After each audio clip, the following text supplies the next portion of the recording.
Nëse pak dikush i njeh zhvillimet në LDK se si kanë shku, e kupton se si ka ndodhur kuvendi 2021 edhe çka ka ndodhur shtunë. Për mua unë kështu e shoh. Pra mirë është që debati po ndodh në brenda kuvendit dhe unë besoj që për te ide se kryetari ta vazhdon Abdixhiku jo, më rëndësishme është se çka ka ndodhur me LDK-n dhe ku po shkon. Kjo është më e rëndësishme. Dhe unë pse insistoj që në këtë fazë LDK-ja nuk duhet të mendoj për ndrim leadershipi, por ndrim koncepti menaxhimi, është pikërisht kjo. Që Elmir Abdixhiku nëse e merr besimin prapë me vazhdu dhe këtë periudhë, sepse zgjedhjet e rregullt janë pas 2 viteve, nëse s'ka bëj. 1 vit e gjysmë.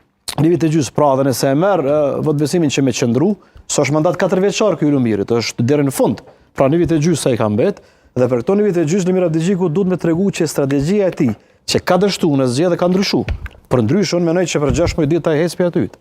Nuk ka se çka lyp, apo kupton, nëse mendon që me mendsinë e njëjtë, me vazhdu me menaxhu LDK-n, pas këtë çka ka ndodhur, dhe përkundër kësaj që ka ndodhur, LDK-ja ja beson prap detyrën dhe i njëjti nuk ndryshon, atëherë kemë bëjmë për te ides logjike të personale dhe jo i dorës se çysh ka menduar Elmir Abdixhiku për lidhjen demokratike. Unë nuk shoh mundësi që të ketë garë të hapur të shtunën për kryetar të ri.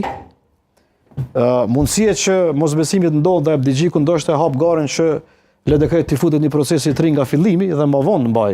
Pra jo një ditë. Jo, një ditë unë nuk pres, sepse statuti i LDK-s kërkon 50%. Por s'është ndaluar edhe një ditë. Mos e vendosur. Është ndaluar nëse Abdullahoti ka 50% të nënshkrimeve të delegatëve dhe votohet dore shkarkimi i Abdixhikut, atëherë po. Mund votohet, por unë nuk pres që kjo të ndodhë, sepse unë besoj që do të ketë diskutime, do të ketë debate të ashpra në fund, Abdixhiku do të marrë